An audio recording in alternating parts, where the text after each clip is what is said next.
Now developing tonight, the murder suspect in the Christchurch, New Zealand mass shooting has now appeared in court. A 28-year-old Brenton Tarrant is accused of killing at least 49 people in mosque shootings. The judge ordered that any images of him must include a blurred face. He's charged with murder. At least 2 others were taken into custody, but investigators have not charged anyone else yet. In her latest update tonight, New Zealand's Prime Minister addressed gun violence in the country. I can tell you one thing right now.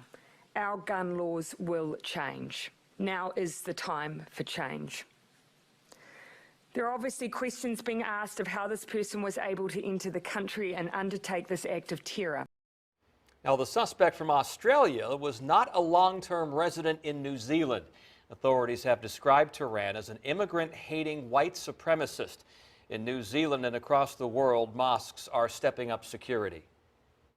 Do not abandon your mosques. Not today, not ever. They want you to be afraid. You should not be afraid. Meanwhile, even more victims are working to recover, among the youngest, a 5-year-old girl. And also, this tragedy is really hitting close to home for some. The superintendent of the Virginia Beach School District was born where the attack happened. Yeah, and members of the local Islamic community say they are standing together, strong in their faith. 10 on your side's Geena Arevalo joins us now. Geena, these leaders are calling for understanding and acceptance. Yeah, that's right. Although today has been a day to remember these victims who were killed in this tragedy, I'm told these events highlight the need for education and awareness of the Islamic faith. Dr. Aaron Spence has a personal connection to the tragedy in Christchurch, New Zealand. He was born there when his father was stationed with the Navy. Well, it's shocking. New Zealand is known as a really peaceful, welcoming country. Although he doesn't know anyone directly affected, news of the attack surprised him. We're just really saddened by what's happened. It's the same feeling over at the Islamic Center of Hampton. When we hear about things like that, we remember one verse from our holy book. It says, goodness and evil are not equal. Repel the evil with what is better.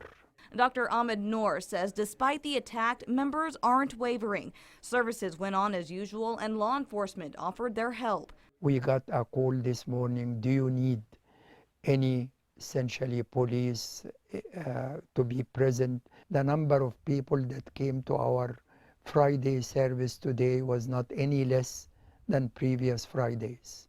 Dr. Noor says one of the reasons behind the attacks is a lack of understanding of the Islamic faith.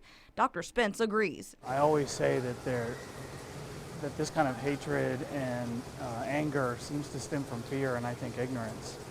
And as an educator, I think, through education we can teach that diversity is important. Dr. Spence says teachers are speaking with students who have questions. And for those who have questions about Islam, Noor invites them to their mosque. We felt that in our area, hopefully this can never happen.